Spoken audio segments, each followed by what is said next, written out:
Yun na nga, mga padi, mga madi. Tayo ngayon ay magbabawas ng pawis, magbabawas ng taba sa ating katawan. Dahil ang ating kolesterol ay mataas, kailangan natin magbawas. Nga,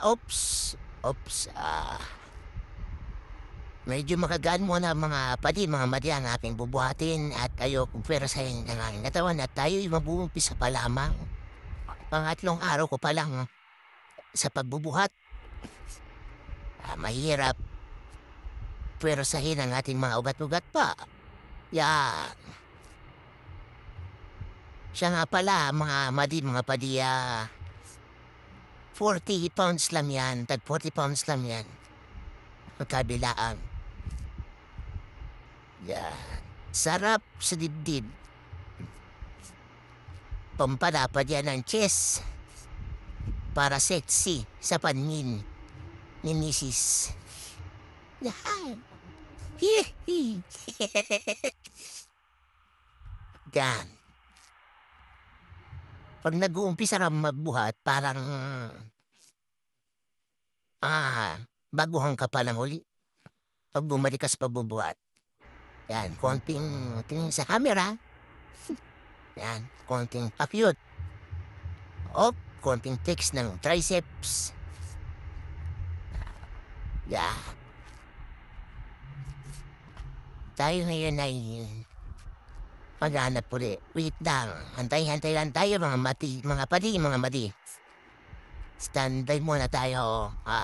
Wait lang. At ako'y naghahanap lang ng mga bubuhatin ka. Ayan na.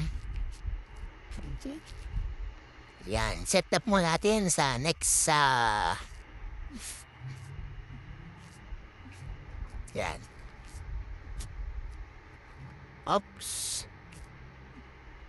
Yan. Hindi natin makita. At nakapatong lang yan sa dumbbell, kaya mahirap i-set up mga padi, mga madi ang cellphone.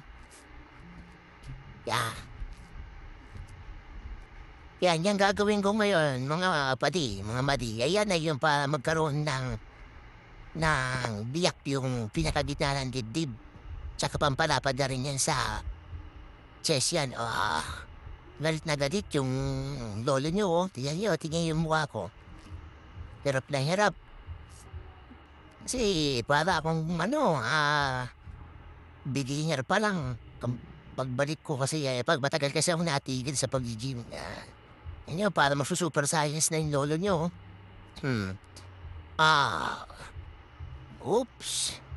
Dire-diretso lang. Para mas masarap ang tama. Kita nyo, yan yun. Papaeri pa ako.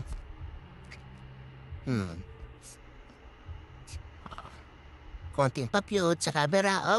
Yan yun.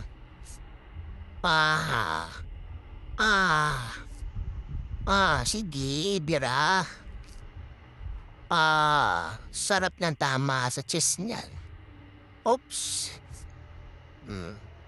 Pag-uwi ko yan, sigurado may indab-lalo sa akin si Mrs. At maganda naman ang dibdib ko. Ayun na. Tapos na. Bye. Yun na. Yun na yun.